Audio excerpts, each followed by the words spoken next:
नमस्कार. आपण पाहता आवाज म्हणता लाईव्ह टीव्ही. मी आशिष मोरे.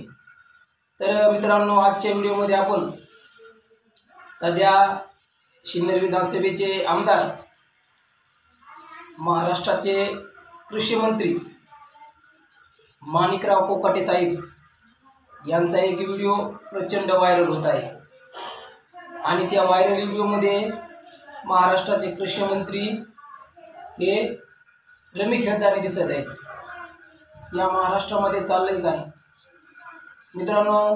काल परवा विधान भवनामध्ये दोन आमदाराची तुफान मारामारी झाली.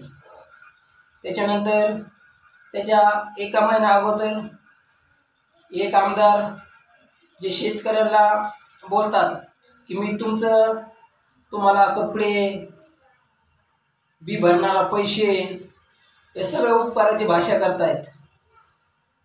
एक आमदार कॅन्टीनमध्ये जेवण व्यवस्थित झालं नाही म्हणून कॅन्टीनवाल्या त्या कर्मचाऱ्याला तुफान मारहाण करतो. या महाराष्ट्रातील विधानसभेमध्ये आपण खरेच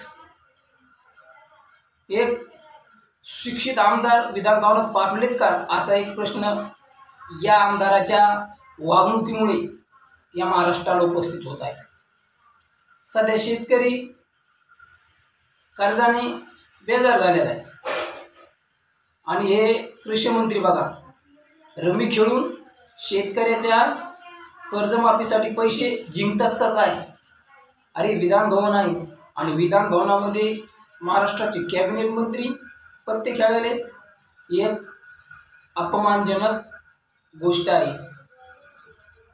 महाराष्ट्राचे सन्माननीय मुख्यमंत्री आदरणीय देवेंद्रजी फडणवीस साहेब, काय चालले आपल्या महाराष्ट्रामध्ये? काय बोध घ्यावा आम्हा तरुणांनी? अशा आमदाराकडून काय बोध घ्यावा? महाराष्ट्राने काय बोध घ्यावा? अरे जनतेच्या समस्या सोडवायला आमदाराला विधान भवनात पाठवले आणि तुम्ही विधान भवनात जाऊन मस्त टाइमपास, मनोरंजन चाललंय.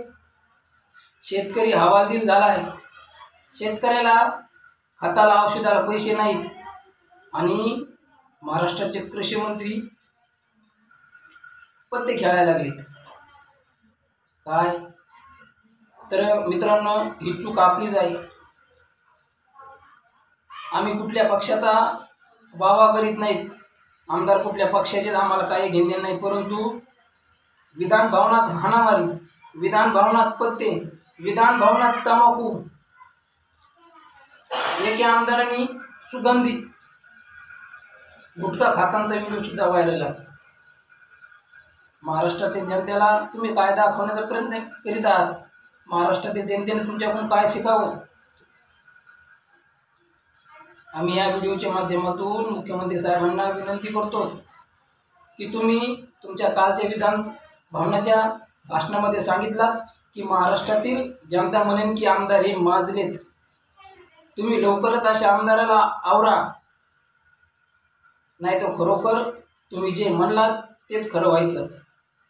मित्रांनो, त्यामुळे प्रत्येक मतदारसंघामध्ये तुम्ही जनतेचे प्रश्न मांडणाऱ्या व्यक्तीला विधान भवनात पाठवा, नाहीतर मनोरंजन करणाऱ्या व्यक्तीला विधान भवनात पाठवू नका. कारण हेच आमदार जनतेचे प्रश्न विधान भवनात मांडायचे सोडून मनोरंजन करतायत.